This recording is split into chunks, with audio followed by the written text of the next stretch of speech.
Hello, I'm Lydia Morgan, Chief Operations Officer of the Jerusalem Institute of Justice. We are on the 10th day of the Swords of Iron War. Welcome back. Welcome to our second weekly live situation briefing.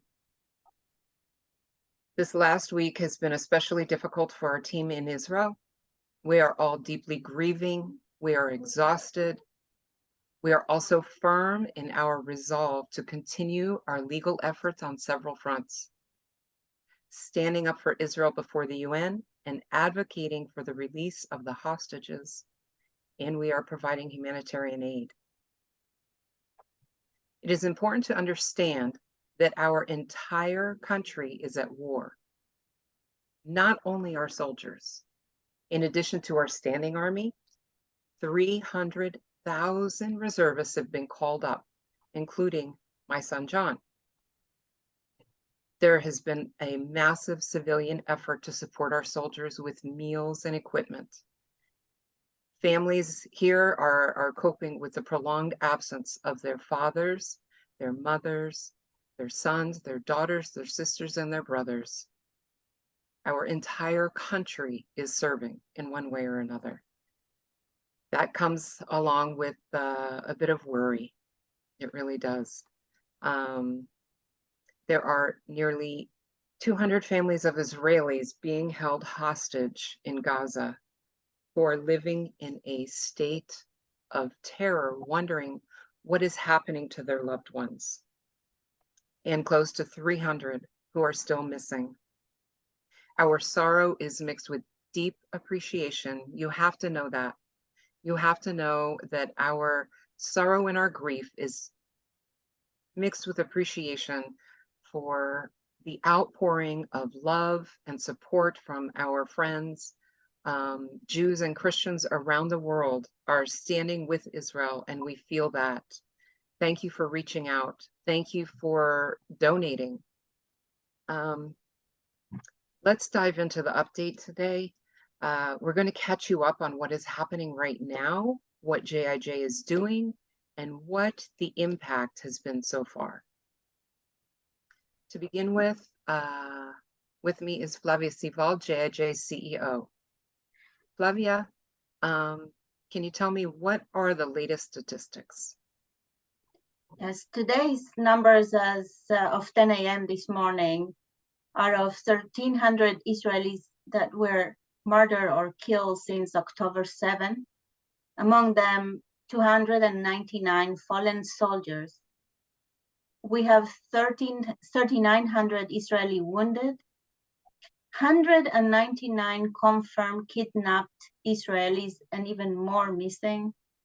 6,000 rockets were launched into Israel.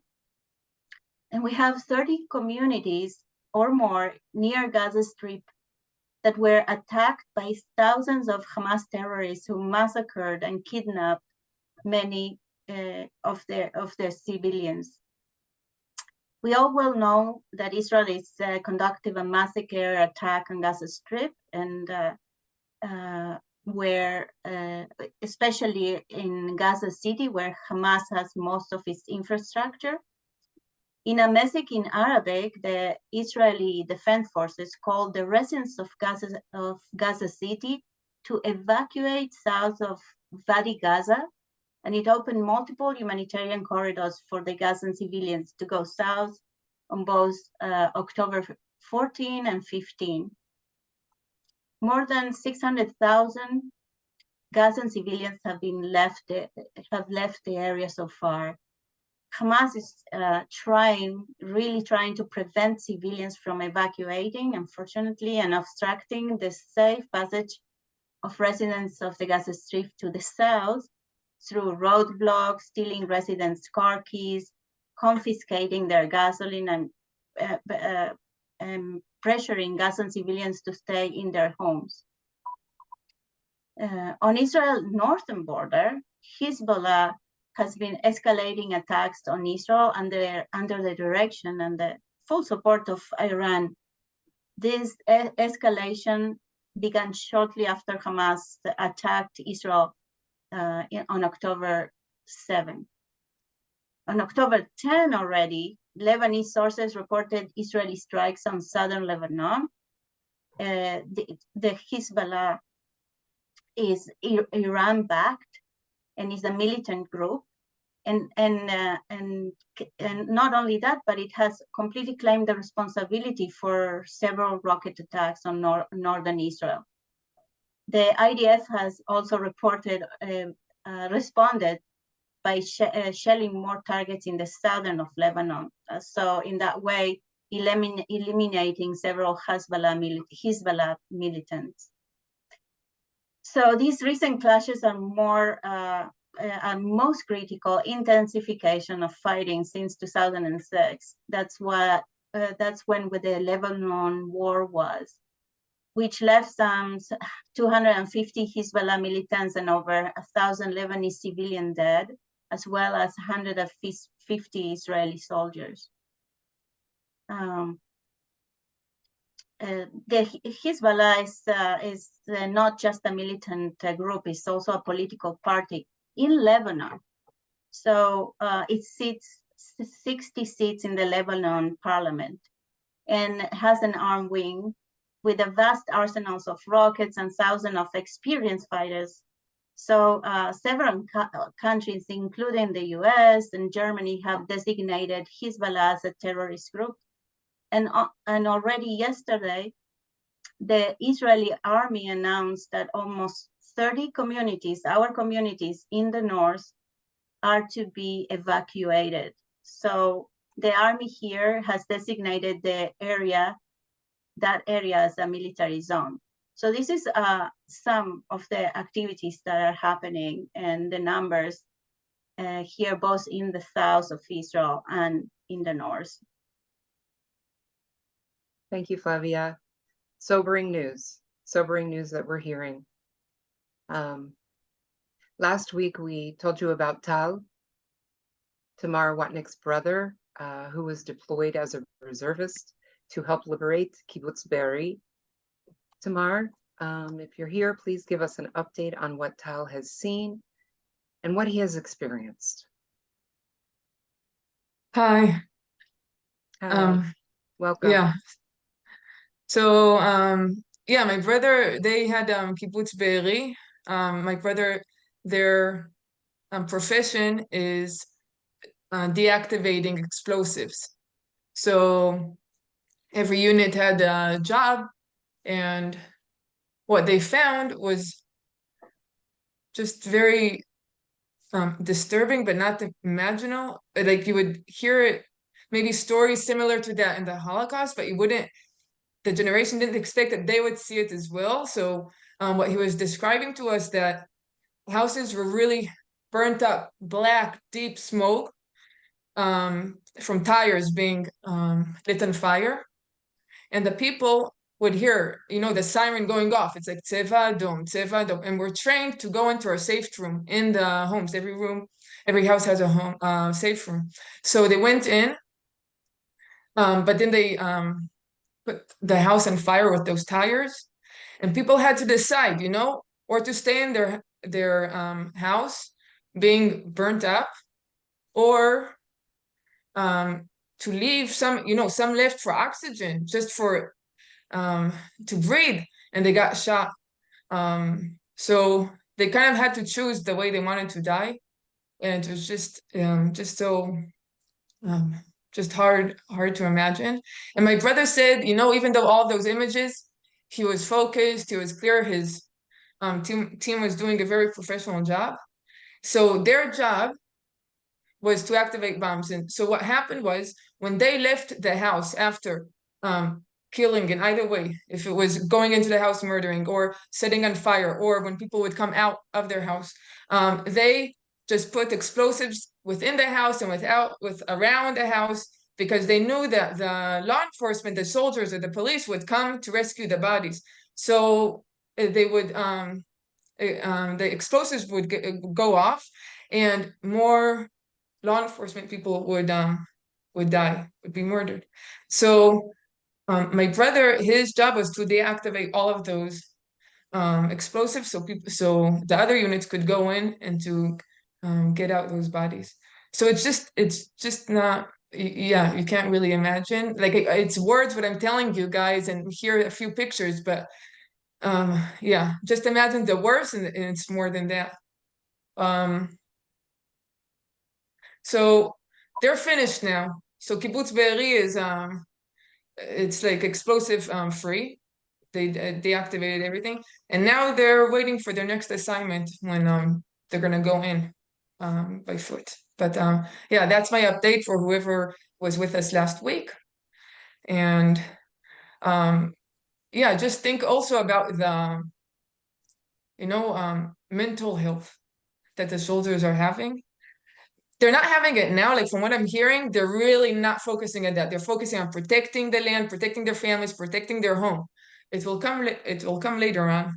And what's so what's so hard to understand, and also the difference between the innocent civilians, is that in Israel, the innocent civilians were the target. The kids were the target. The women were the target. Where in Palestine, civilians are innocent civilians are being killed, but they're not the target. Hamas is our target, like of Israel. And that's really a difference where people need to understand the difference. Who's the target of who?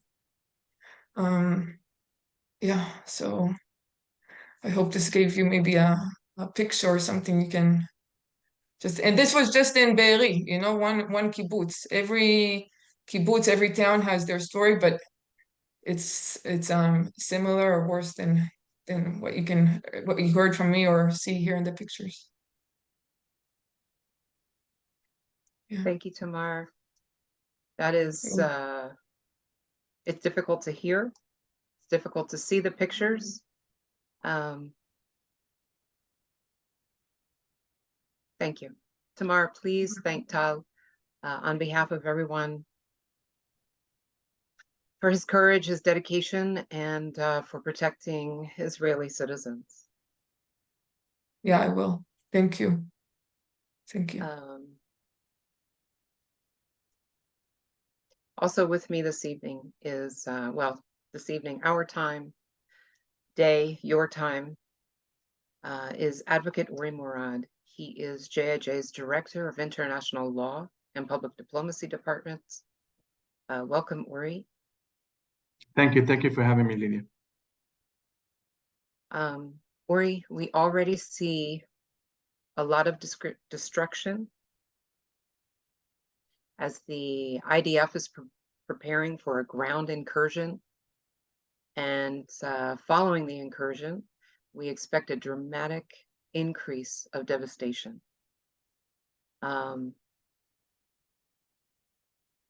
This is a difficult question to hear, but does the IDF care about the civilians in Gaza?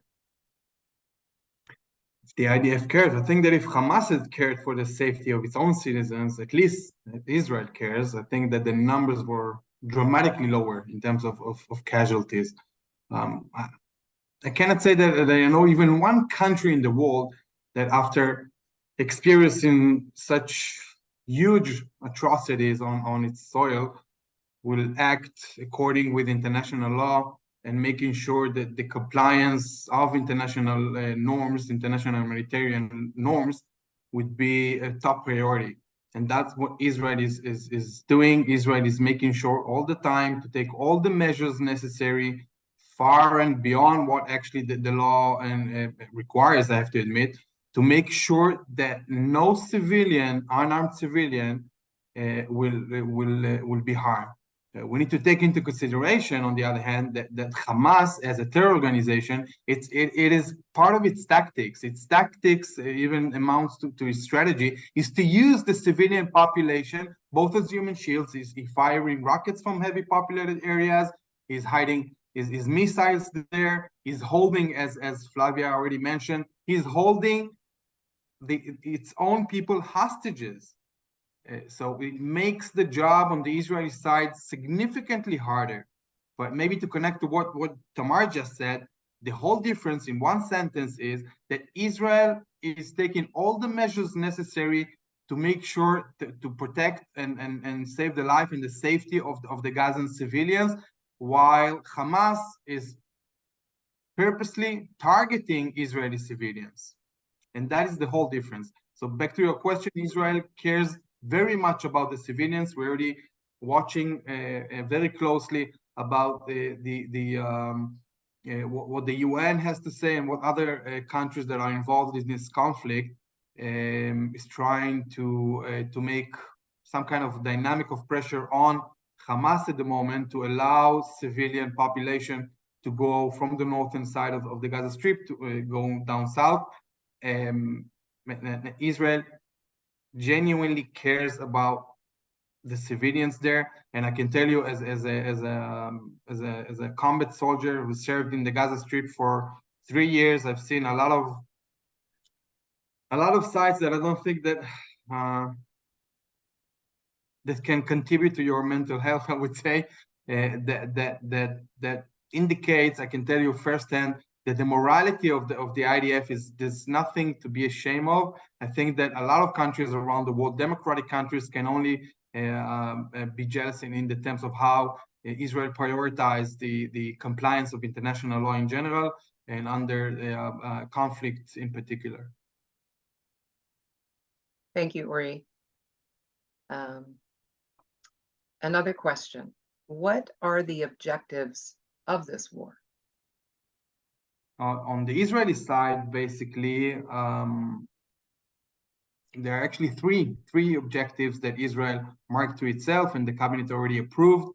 And that is, first and foremost, dismantling the terror organization, designated terror organization by a lot of countries around the world, completely dismantling him, both civic and its militant operations. And Israel decided to do that through, I would say, 2 to 3 sub objectives, and that is through damaging the whole leadership of Hamas. Those who hide in Qatar, in Doha, those who hide in Lebanon soil, very close to the arms of Hezbollah, and those who are hiding under the Shifa hospital in the Gaza Strip, by the way, talking about humanitarian law, this is where the leaders are now hiding, under mosques and kindergartens and schools and hospitals, knowing that Israel will never bomb them, and that is basically why they do that. And so Israel is first target is to hit the whole leadership of Hamas, both the political bureau and the militant figures as well. Next thing for Israel is to find and destroy completely all the stockpile of weapons that Hamas has, and we're talking about thousands of rockets and missiles as well, and other technologies as well. And the third thing is to damage completely, but to the bones, I would say, the whole capacity of Hamas to interface with the civil population. And all of this, I would say, alongside the fact that the hostages is a top priority for Israel as well, because Israel is constantly working, and I have to admit that organizations like us, they're doing the job per se on the ground, helps significantly to release the hostages and to make sure that they're receiving, in the meantime, they're receiving all the treatment that by the way, Hamas is obligated as a terror organization as well, under international law, to make sure that they receive all the treatment that they need. So dismantling Hamas completely, that is a top priority for Israel. And by the way, damaging the whole tunnels, which is you need to see it in order to really grasp what exactly is happening there. The Hamas fight went under the ground. So it's it looks like a huge city with corridors, and it ends up in the living rooms of the kibbutz, of the villages who are located like 4 or 5 kilometers from the Gaza Strip. So to damage the whole tunnel system of Hamas as well, that is a top priority for Israel. Thank you. That was very clear. Another question for you, Uri, and this might be one of the hardest of all as we contemplate everything that you said, destroying Hamas, all of the civilian infrastructure that they are hiding under, really ridding Gaza of Hamas. what, in your opinion, this is in your personal opinion, what are not only Israel's plans, but the international community's plans? What are the options for the Gaza Strip the day after? What could that look like? It's an interesting question that actually involves different parties with different interests sometimes. By the way, dismantling Hamas is not an easy thing to do, and we need to take into consideration that casualties on both sides will, of course, it's preventable, it's unpreventable. But in terms of the solution or the day after, how Gaza will look like, as I see it, there are two potential solutions now. There's either bringing the Palestinian Authority that is not functioning, to say the least, is not functioning properly these days or in the past few years. The leader of the Fatah, the ruling party in Judea and Samaria, and the PLO, the Palestinian Liberation Organization, Mahmoud Abbas or Abu Mazen, is 87 years old, 88 years old, he's dementive, he's getting old. There's no clear, there's no one, that can take the can inherit now Mahmoud Abbas. So the Palestinian Authority is a huge question mark about this potential solution, but it is a solution that we need to consider as well, bringing in the Palestinian Authority with the international community, helping the Palestinian Authority to govern the Gaza Strip. We have to understand that this potential solution requires a lot of money, a lot of efforts, a combination, a lot of trust, I would say, as well. And to renew trust between the parties is not an easy thing, but it is a potential solution for the Gaza Strip, bringing from Judea and Samaria the leadership of the Palestinian Authority to govern the Gaza Strip. That is one. And maybe a different solution that Israel is considering at the moment as well is maybe through the UN is to bring to the table Arab and Gulf countries together and find write a strategy for that. We need to change different paradigms that were ruling in the Middle East for years, by the way, to do that. But to bring into the table both Arab states and moderate, I would say, Arab state, together with Gulf countries to try and find a solution for the Gaza Strip, because the Egyptians, as we understand it, is out of it's not even a question. But these are the two potential solutions that I can think of in the Gaza Strip. Both are not easy to execute. I think that if you would ask me 2 weeks ago, I would say that both of them are unrealistic completely. But we're in a different situation now. Different situation now. Completely different situation. Yeah. Thank you, Uri. Those were some difficult questions. I see your questions coming in, and I just want to let you know that we will get to them as soon as we can, and to as many of them as possible. However, I'd like to continue asking Uri a couple of things. And Uri, you are deeply involved, heavily involved, overseeing our international law and public diplomacy department and your team there. Can you please tell us what we as an organization are doing on several different fronts? So maybe with your permission, Lydia, before that, I would just say that I think that the whole efforts that we take as an organization is basically enabled with your support, guys. Like it is per se your support that allows us to contribute and help those who are in need in the moment, to strengthen Israel, to represent Israel's interests, and try to work for those who need us. So I would honestly say that we extremely appreciate your support, and we need your support to move on. But we are, I would say that we're very, very busy. Our staff is all over the world now, trying to do. We're working tirelessly. I would say like 22 hours a day, fighting in all relevant platforms. We put our efforts at the moment with the hostages. As you've mentioned before, there are 199 families, which means more than 200 individuals that are now kept in the Gaza Strip as hostages. By the way, not only Israelis, there are foreign nationalities as well. Americans, French, Germans, and so on and so forth.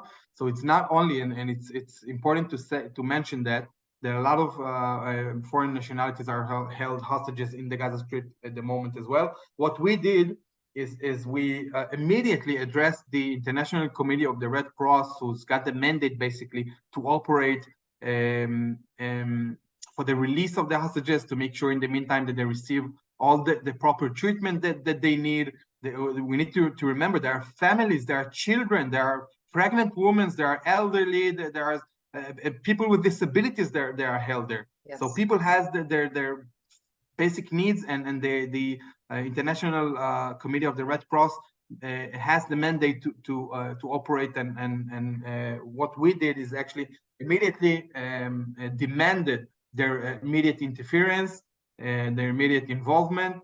And GIJ led a coalition of over 50 organizations, huge organizations from all over the world, to pressure the ICRC, the International Committee of the Red Cross, to push them to take immediate actions. And I'm happy to say that they already did. They immediately reacted, and they already communicated with all the families here and with the representatives of the headquarters that represent the families here in Israel on the Israeli side, and they already reached out to Hamas to make sure that they can visit, and they can make sure that again that they're receiving the proper treatment. We are intending to keep on pressuring as much as needed, I have to say, on the ICRC to take all the measures and to do everything in their disposal to make sure that we release all the hostages ASAP. That is one thing, one effort that we're putting a lot of emphasis on. Alongside that, we are pressuring a lot of countries around the world that contributed through funds and through delivering money to the Gaza Strip and to Hamas in particular, to pressure them to stop the funding immediately up until all hostages will immediately be released and the violence will stop. Worth mentioning, I have to say in this regard, that we are not against the humanitarian aid. We understand the humanitarian needs of the civil population in Gaza. We talked about it, but I will say it again. We completely understand that there are needs, and Israel, I think that we see eye to eye in this case. Israel allowed the humanitarian corridor to get into the Gaza Strip. But again, we intend to put more and more pressure on the ICRC to help in that situation. Alongside that, we're using a lot of our legal expertise in our team and our special consultative status provided us from the United Nations, which basically opens the door for us to advocate at the United Nations. And we're going to put more and more and more pressure on the international community to condemn and to take operative steps, actions in this horrible war with Hamas. We are pressuring the International Criminal Court at The Hague as well to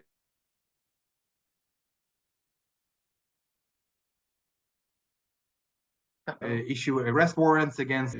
We are helping, I have to say that we're doing a lot of efforts constantly, 24/7, to help in the Israeli Hasbara, or the Israeli public diplomacy. I have to say that one thing that is maybe, that was really hard for me, I have to admit. I'm getting a lot of questions from different people around the world. Why is Israel attacking Gaza? And for me, that is an indication that people around the world is not aware of the atrocities and the horrors that we suffered in the past 10 days or 11 days.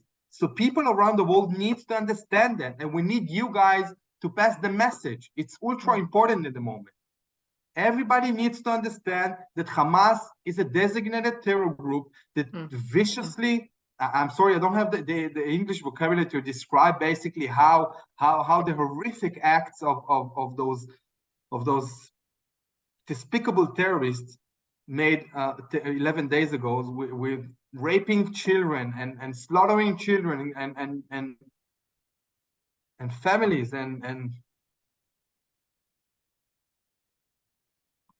we need you. We need you guys to pass on the message. We need you guys to make sure that the whole world will understand who we are facing against. Israel has the right to defend itself, and Israel will not rest until we defend ourselves, until we win this war. But to keep on making sure that Israel keeps on its higher moral standards in the world, and we're not neglecting that as well. And I have to say that I feel proud. I really feel proud today. I feel very sad, but I feel proud at the same time. Sorry for being emotional a little bit, but We understand. Thank you, Uri. No matter how many times we hear it, no matter how many pictures we see, it's devastating. It is, it's horrific. It's the only way to describe it. I know Flavia and I are very proud of the JJ team and what we are doing. Sorry.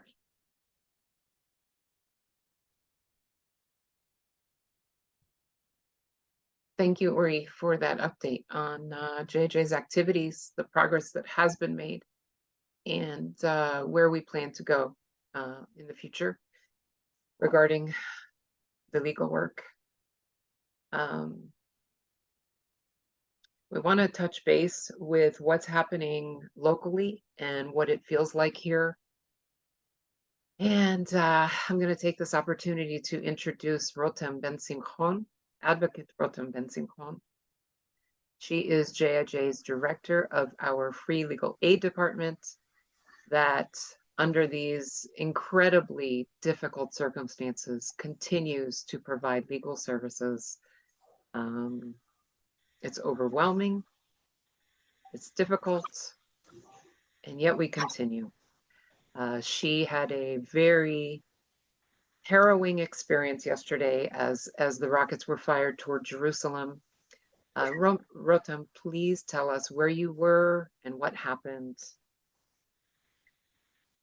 I don't know even how to start. Usually I'm stronger, but it was just too much yesterday. I'm usually a very strong person, and I don't know, but yesterday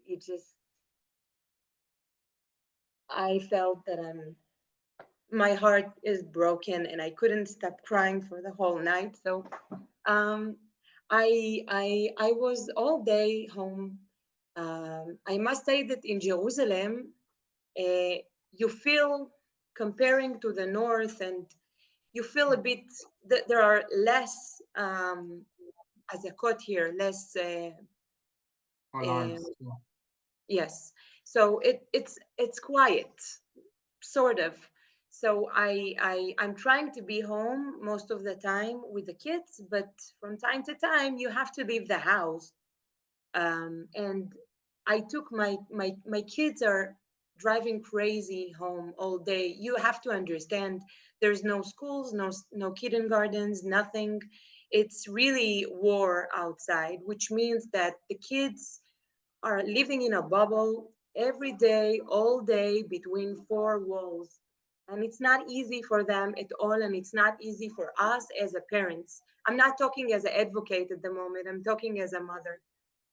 So sometimes I'm trying, after a whole busy week home, to take them outside a bit, do something fun with them outside.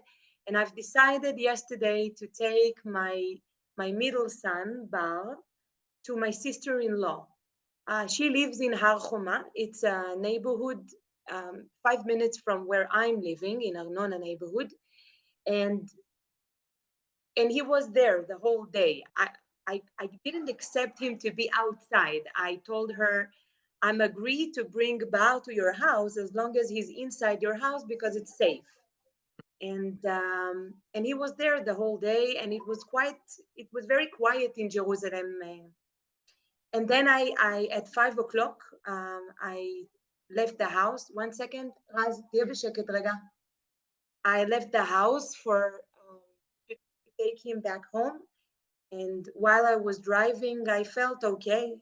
And my elderly son Raz with me, and we were driving there. And to drive to Har Homa, you need to be next to the villages, to the Arab villages. You have to drive, and you see them in front of you on your left. So we took left, and I took Bao with me, and I had two kids with me in my car, and I was about to go back home, drive home safely. And when we started, I heard the alarm, and it was very strong. I think the strongest I ever heard.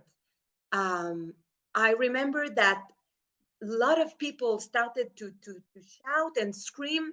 And at the moment, I couldn't really think what is the best um,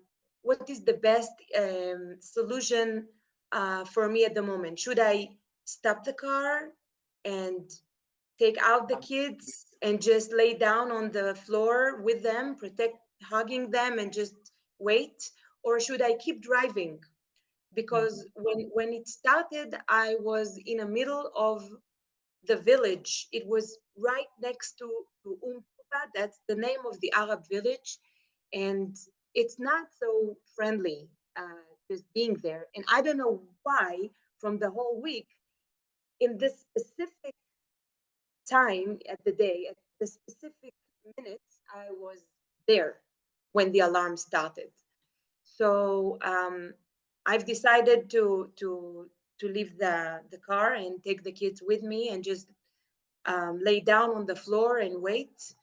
So my heart couldn't stop beating so fast, and I opened the doors holding Raz, my son, and then go to the other door, and I hear women crying and screaming, help, help, help.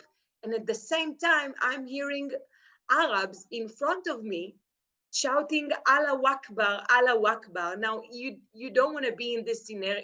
You don't want to be there. This situation was, I don't know, my brain, my body, my heart, it was just too much. I'm holding my two kids. I feel so vulnerable, so exposed. I hear the alarm, and then it started. The boom was very, very strong. It was right under our heads. The kids started to cry. The kids started to shout, and I hear the car driving so fast next to me, screaming Allah Akbar. I don't know why, but they were so happy from this situation. And me and more 4 or 5 families were laid down in the street and just waiting. And it felt so, I felt so,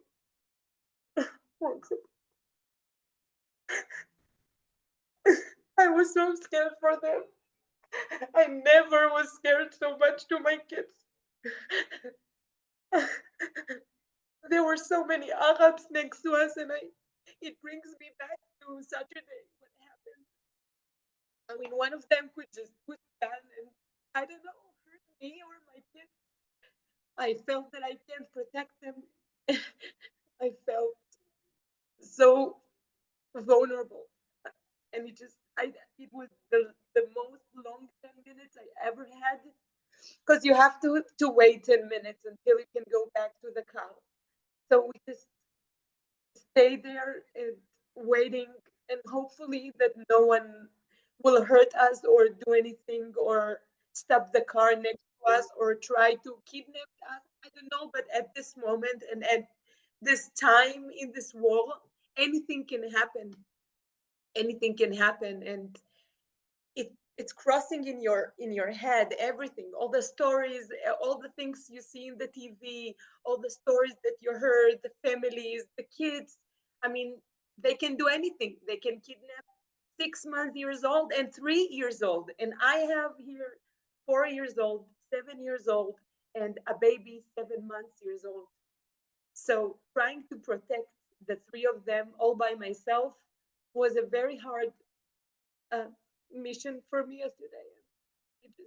It was very sad and very scary. And I can understand the people that like the Ashkelon and Sderot and Netivot, and that hearing those alarms all day, all the time, every day, when you go to the supermarket, when you go to the bank, when you want to go to the playground with your kid because he have to breathe for 10 minutes and leave the house because they just going in circles in the house. No one can understand, really. I mean, people from all over the world, they watch the news, but it's not the same like living here in Israel and feel this in your bones and really, I mean, hear it, feel this, feel the atmosphere outside, it's very intense. You really feel it. And as a mother, it's even harder, I think, when you really want to protect your kids, and sometimes you just feel that it's not, no matter what you're going to do, they can just, sorry. Thank you, Rotem. No, it helps people be there with us, really. It's hard to share. It's hard to hear. We want all of you to know what's happening here so that you know how to stand with the nation, so you know how to pray for us, for our soldiers, for our country. Rotem, would you like to add something very quickly about Tal, your husband, and what he is doing? So my husband is a dentist, and at the moment he's in the army now. They took him yesterday, so I'm all by myself with the kids now, and it's still not routine in Israel, not yet. So now he's a paramedic field, and he's field medics. Yes, sorry. So he's helping.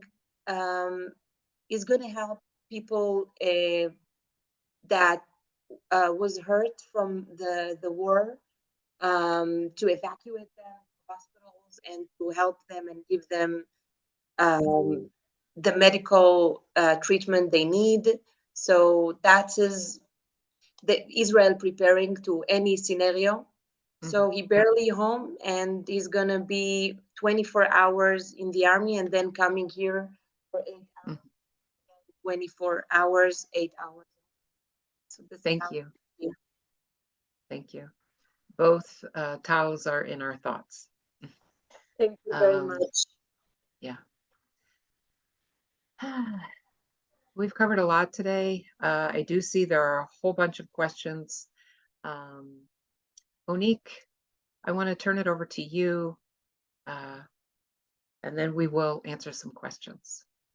Thank you, Lydia. I just joined this staff on the first day of this war. So I'm still the new kid. I'm the advancement director of JIJ, and my job is to represent JIJ at UN headquarters in New York City. I want to give you guys a sense of the incredible valor and competence and might of the team that I've had a privilege to work with on a daily basis.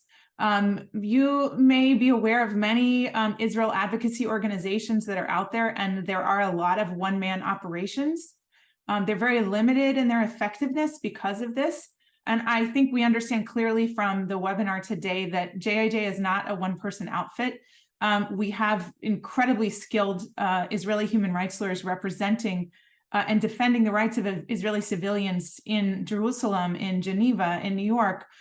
We have Carolina in Spain attempting to organize pro-Israel rallies. For those of us who are Americans, many of you have been able to attend a rally or an event supporting Israel, and maybe you felt very safe and there was a lot of police protection. I want to let you know that in much of Europe, it is the opposite atmosphere.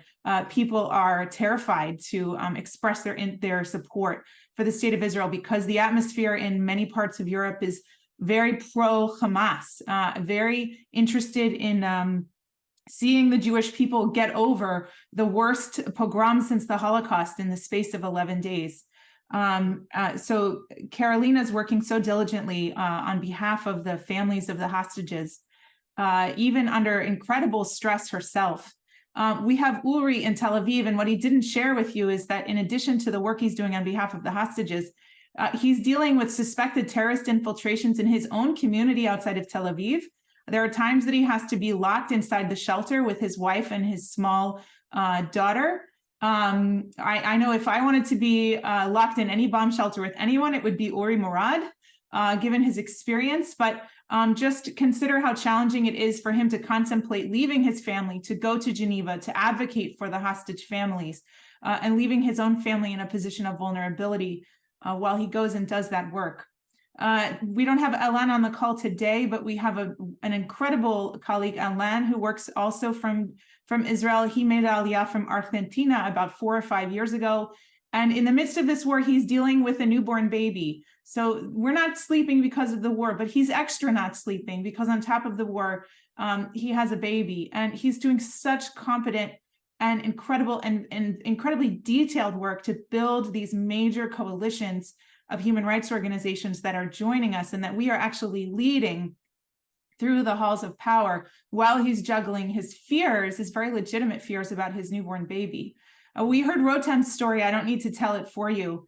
I met Rotem for the first time a few years ago on a visit to Jerusalem. And I have to tell you, she's an absolute rock star of a lawyer. I would never want to be on the other side of the table on an issue in which she is advocating.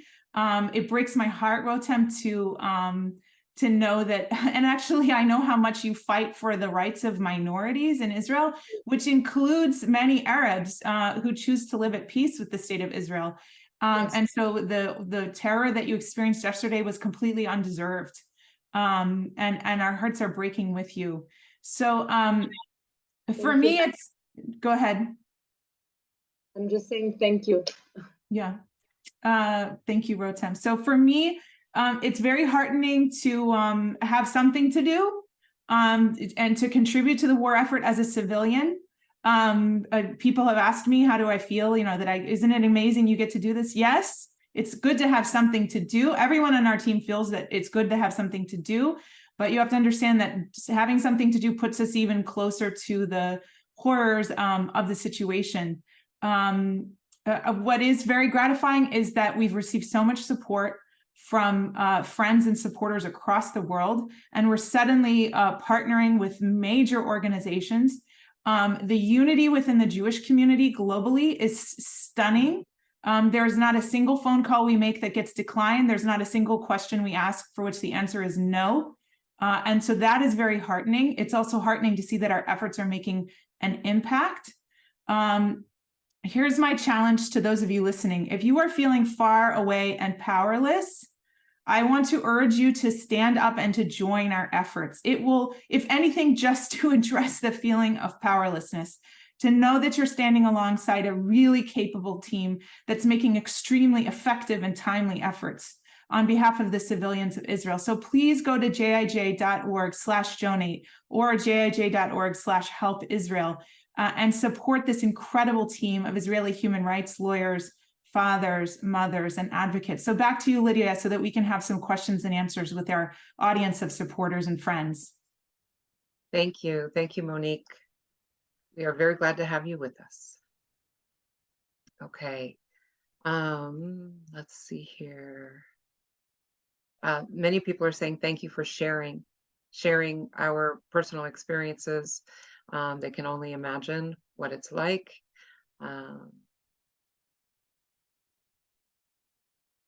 We have less questions this evening. Let's see.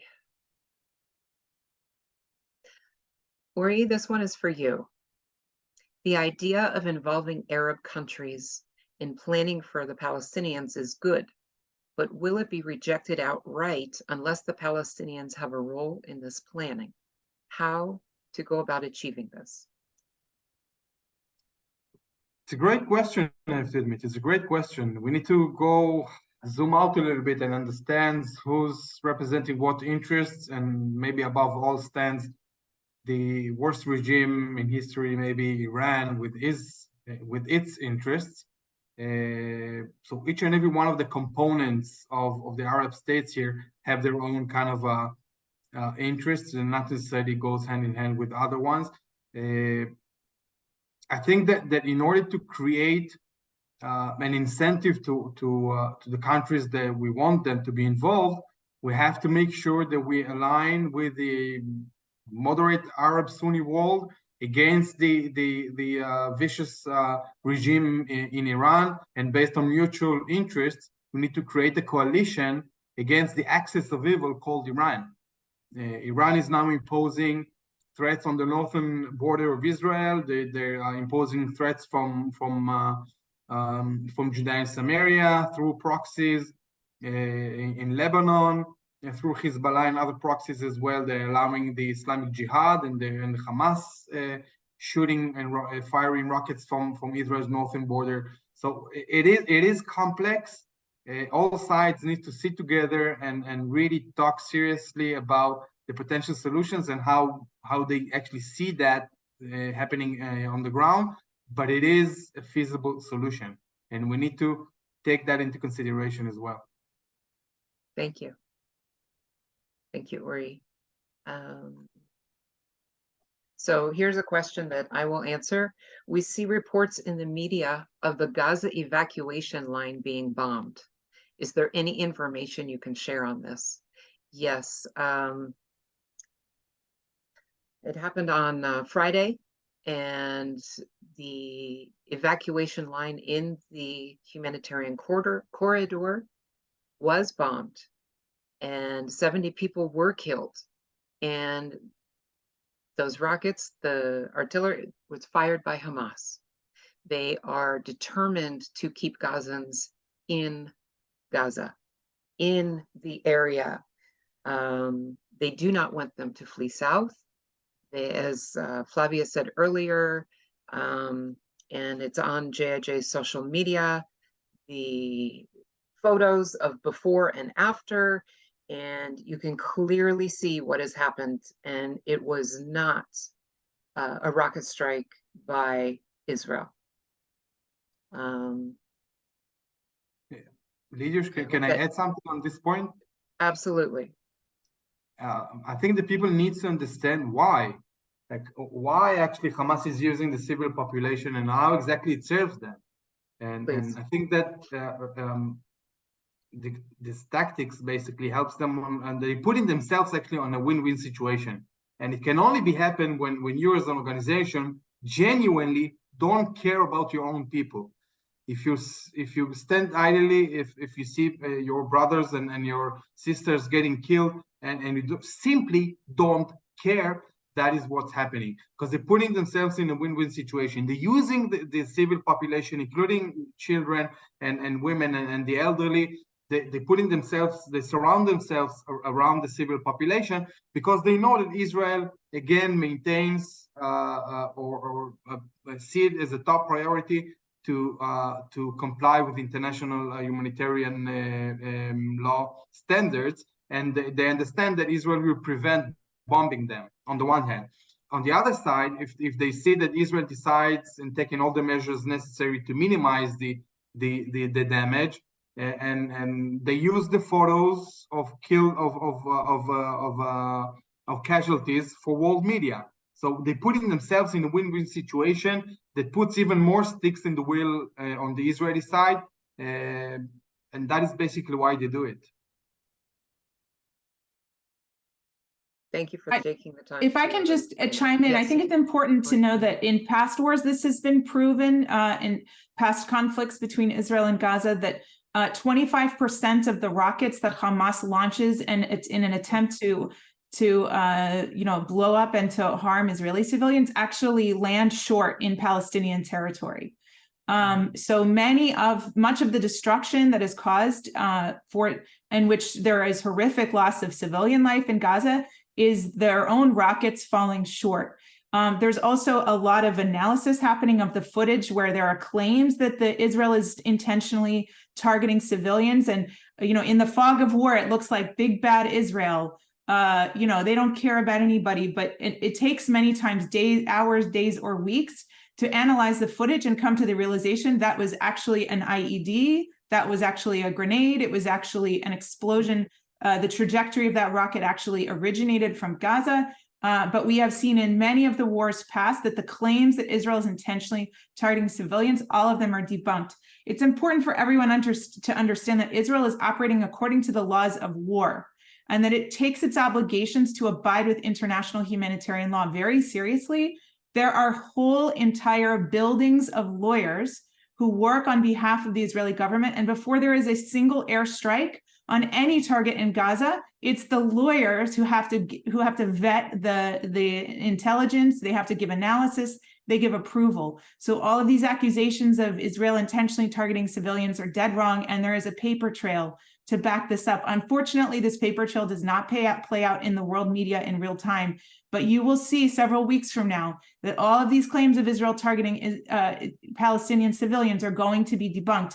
Unfortunately, the world media will have moved on and not have the attention span for that at the point that that clarification comes. So Monique, final question. This is our final question this evening. Why is the media not pointing out? Why are they not highlighting that it is Hamas that is putting their civilians in danger by not letting them go? Uri touched on it a little bit as to why Hamas is not letting the Gazans go south. But why is the media not recognizing this? First of all, the scale of human suffering in Gaza is staggering. There's no getting around that. It is absolutely staggering, and it's atrocious, and it's horrible. And it needs to be understood that the civilians and even the soldiers of Israel relish none of it. We have a tradition within Judaism, even when we celebrate our redemption from slavery in Egypt, we dump wine out of our cups when we remember the 10 plagues that came against the Egyptian people, because we have a tradition that is integral to the identity of Jewish people, that we never relish the suffering of our enemies. Whether we cause it or they bring it upon themselves, we relish none of it. But what needs to be understood about the media and the photos and the images and the interviews coming out of Gaza is that the journalists who are operating in Gaza do not have actual freedom to provide a critical perspective. Hamas has penetrated all levels of society and controls all levels of government. And if anyone is even remotely critical of the regime within Gaza, not just them, but their families will be killed immediately. I think it's important for people to understand how Hamas gained control of Gaza. Israel removed itself completely from Gaza in the year 2005. There was a complete and total disengagement. There were almost 8,000 Jewish people who used to live in communities in Gaza, and Israel in 2005 removed every single one of them. They even dug up the Jewish graves. So there were no Jews left in Gaza, not even dead Jews left in Gaza. And what happened was that the idea was that they would have elections and that the people would be able to make their own free and open democratic choice for who they wanted their leaders to be. The idea was, you want to have a state, go ahead, start to build it, have a good society. Gaza used to be a beautiful place. It was a paradise. Israelis used to go there as tourists to go on vacation because there were restaurants, there were nightclubs, there were this beautiful scenery. It had the potential to become the Singapore of the Middle East. Unfortunately, in the elections, Hamas won the majority of the vote. Of course, that was unacceptable to the international community that Hamas would govern the Gaza Strip. So the Palestinian Authority remained in leadership in Gaza. But shortly after, Israel's disengagement, Hamas violently took over control of the Gaza Strip and threw the leaders of the Palestinian Authority off of rooftops and dragged their bodies through the streets. So the atmosphere of complete repression and intimidation is the atmosphere in Gaza. Even international aid workers, people who work there on behalf of the United Nations, know that they have no freedom to express what's really going on. So I just want to give you, that's what's really going on the ground in Gaza. So our hearts are with the people there who are suffering needlessly because their own leadership cares not a whit for their future or for their well-being. Monique, sorry, I know I said one more question, but we had a really good one come in. Not that all of your questions aren't relevant and good. Please, if we do not answer your question, feel free to email us. Contact us at jij.org.il. So last question, Monique. If the UN is so biased against Israel, we talk about JIJ's consultative status at the UN. if the UN is so biased against Israel, why in the world, this is how this question is written, why in the world is JIJ spending so much time there? Can you answer that for us, please? It's important to understand that we still do have some friends in the international community. Many of you have seen the strong statements and the actions that have come out from the United States, from the United Kingdom, France, Italy, Germany. There are actually still within the international community some strong partners who are willing to stand up for the Jewish people and our right to exist on our homeland. In general, the institution is very biased against Israel. And I would agree that their obsession with Israel, especially on the part of the United Nations, is totally undeserved. But here's the thing, the UN's obsession also provides an opportunity for us to continue countering the pro-Hamas narrative. So if we were just to abandon the territory entirely to our enemies, instead of countering the prevailing narrative with the truth of Israel's right to exist, then really we'd be failing ourselves and our children and our grandchildren, who one day will look back and say, well, what were you doing at that time? And if we were just to throw up our hands and say, well, you know, they were biased against us, so we didn't even try. The reality is we still have people there who are friends, and we still have people within the UN who are persuadable. And so it's important for us to be there. I think what needs to be understood is that the entire world is about to ask us to get over it. Maybe I've already made that point, but we haven't even finished burying our dead, and the world is asking us to just, you know, take it and just move on. And the reality is that there are many in the world who are more comfortable seeing Jews as sad, suffering, dead victims. They're comfortable with that, but they're not comfortable seeing us as strong and resilient defenders of our own people and our own future. And so we can't surrender that territory. The other reason why we remain engaged is that when we do make a push, it actually makes a difference. And Ori mentioned our work with the International Red Cross. When we bring together 50 human rights organizations and Jewish communities from around the world, and we go to them and we say, you have to do your jobs, we're watching you, they do turn on their heels and they do change their rhetoric, and they also change their actions. So this is why we have not surrendered the territory. And this is why it's important for you to stand with us, as we are in many cases the only voice standing up for Israel in these international forums. Thank you. Very clear answer. Appreciate that. Thank you, everyone. Thank you for joining us this evening, afternoon, your time, and Besorot Tovot. May we only hear good news, and as we keep working. And you're doing your part where you are too. Please, as I said, email us. Our email is on the website. You can ask questions. We'll do our best. Thank you. Have a good evening.